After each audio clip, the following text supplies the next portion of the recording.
అంటే ఓటు ఇవ్వవా నువ్వు? అమెరికాకి వెళ్ళారు, అమెరికా నుంచి వచ్చి ఓటేస్తారు. వాడి యొక్క జన్మభూమి పైన, ఈ రాష్ట్రం పైన వాళ్ళకుండే ప్రేమ, ఈ రాష్ట్రంలో పుట్టిన వాళ్ళు. అంతేగాని నువ్వు కర్ణాటకకు పోయావు, నువ్వు ఓటేయడానికి వీల్లేదు, నువ్వు ఉపాధి కల్పిస్తే ఇక్కడే ఉంటారు, అవకాశాలు కల్పిస్తే ఇక్కడే ఉండేవాళ్ళు. ఎందుకు పోయారు? అవకాశాలు లేకుండా పోయారు. అలాంటి వాళ్ళకి మేము ఓటు ఇవ్వమంటే కరెక్ట్ కాదు. అది వెరిఫై చేసుకోవాలి. అక్కడ వేయకుండా ఇక్కడ వేస్తే ఎలాంటి తప్పు లేదు. టీచర్లకు సంబంధించి క్లారిటీ ఇచ్చారా సార్? ఎలక్షన్ విధుల్లో టీచర్లని ఉపయోగించే విషయంలో క్లారిటీ ఇచ్చారా? నేను అన్నీ చెప్పిన తర్వాత వారు విన్నారు, చేస్తామనే విధంగా చెప్పారు. ఎట్టి పరిస్థితుల్లో సచివాలయ స్టాఫ్ని వేయడం కరెక్ట్ కాదు. సెలెక్షన్ ప్రాసెస్ కాదు, competitive best practices all over the country ఏవైతే చేస్తారో అవే చేయాలి.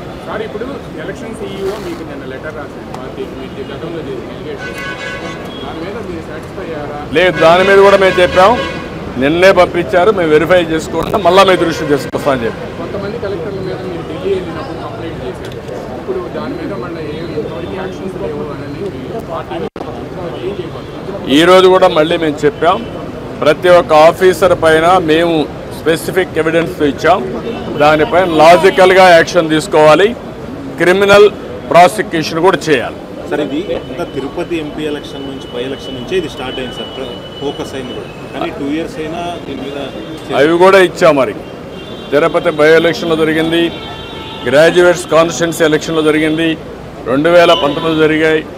జరిగిన తర్వాత మీరు యాక్షన్ తీసుకోలేదు కాబట్టి వీళ్ళు ఏమీ కాదని ధైర్యంతో ఉన్నారు. నేను ఈ విషయం కూడా అని చెప్పింది, ఎలక్షన్ కమిషన్ అనేది ప్రాసిక్యూట్ చేయడానికి కూడా మీకు అధికారం ఉంది. ఇమ్మీడియట్గా మీరు అవన్నీ చేస్తే భయపడతారు. సార్, గతంలో 1,30,000 వచ్చినాయి ఫామ్ 7 కానీ అన్ని. బట్ దాంట్లో 25,000 ఎన్నో యాక్సెప్ట్ చేశారని. బట్ మిగతా వాటికి సంబంధించి ఈ రోజు వరకు యాక్షన్ లేదు అని చెప్పి అక్కడ నాని వాళ్ళు అమలు దాని మీద ఏమైనా ఆ విషయం కూడా వారికి చెప్పాను. ఆయన అరెస్ట్ చేశారు.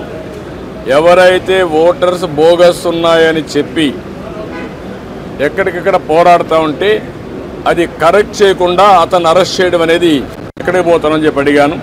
ఆ డీటెయిల్స్ కూడా ఎవరికి ఇచ్చాం. ఆ రిప్రజెంటేషన్ నాకు వచ్చింది. వెరిఫికేషన్తో సహా మొత్తం డీటెయిల్స్ ఇచ్చాం.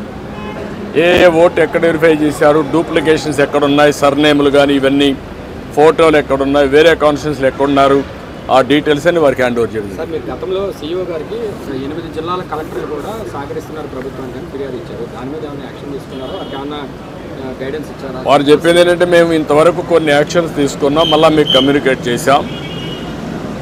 మళ్ళీ మీకు ఏదైనా గ్రీవెన్స్ ఉంటే మేము చెప్పాము, మళ్ళీ ఎప్పుడెప్పుడు చెప్తామంటే నిన్న ఇచ్చారు కాబట్టి మీరు చూసి చెప్పన్నారు. డెఫినెట్గా మళ్ళీ కంప్లైంట్ చేస్తాను. నేను ఒకటే చెప్పాను, ఆల్ ఆఫీసర్స్ బెదిరింపులు, భయభ్రాంతులు చేస్తున్నారు. ఒక చీఫ్ సెక్రటరీ ర్యాంక్ ఆఫీసరే ఎలక్షన్ కమిషనర్గా ఉంటే కేంద్ర ప్రభుత్వాన్ని ప్రొటెక్షన్ అడిగే పరిస్థితికి వచ్చాడు. అదే ఎగ్జాంపుల్ వారికి చెప్పాను. ఇప్పుడు ప్రతి ఒక్క ఆఫీసర్ మీద, అది కలెక్టర్ కావచ్చు, SP కావచ్చు, కింద ఆఫీసర్లు కావచ్చు, బెదిరించడం, బ్లాక్మెయిల్ చేయడం, ఒకవేళ కానీ వినకపోతే కేసులు పెట్టడం, అరెస్ట్ చేస్తాం, థ్రెటన్ చేయడం, ఇవే జరుగుతున్నాయి.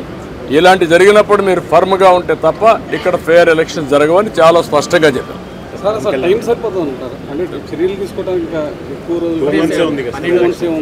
అసలు వీళ్ళు తీసుకునే అవకాశం ఉందంటారా? అంటే మీరు ఒకటి గుర్తుపెట్టుకోవాలి, ఎలక్షన్లు 2 నెలలే ఉంది. ఎలక్షన్ ప్రాసెస్ స్టార్ట్ అయిపోయింది, ఎన్యూమరేషన్ అయిపోయింది, ఓటర్స్ వెరిఫికేషన్ అయిపోయింది.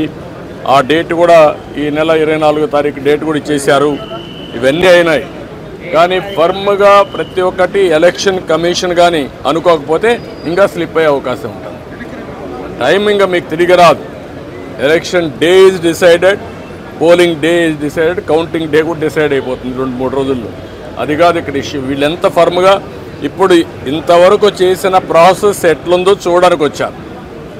ప్రిపేర్డ్నెస్, ఆ ప్రిపేర్డ్నెస్లో ఏం చేయబోతున్నారో, ఏం జరిగిందో అన్నీ మేము మా యొక్క అబ్జర్వేషన్స్ కానీ, మాకుండే బాధలు కానీ, ఇక్కడ జరిగిన విషయాలు కానీ చాలా స్పష్టంగా వారికి ఎక్స్ప్లెయిన్ చేశాం. Now it is the duty of the election commission to conduct free and fair pole. నేను అది కూడా చెప్పాను. ఒకప్పుడు ఎలక్షన్ కమిషన్ లేనప్పుడు కూడా నేను ఎన్నికల్లో పోటీ చేశాను. తర్వాత ఎలక్షన్ కమిషన్లు రాజ్యాంగబద్ధంగా వచ్చాయి. అప్పుడు కూడా ఇంత ఘోరాలు జరగలేదు.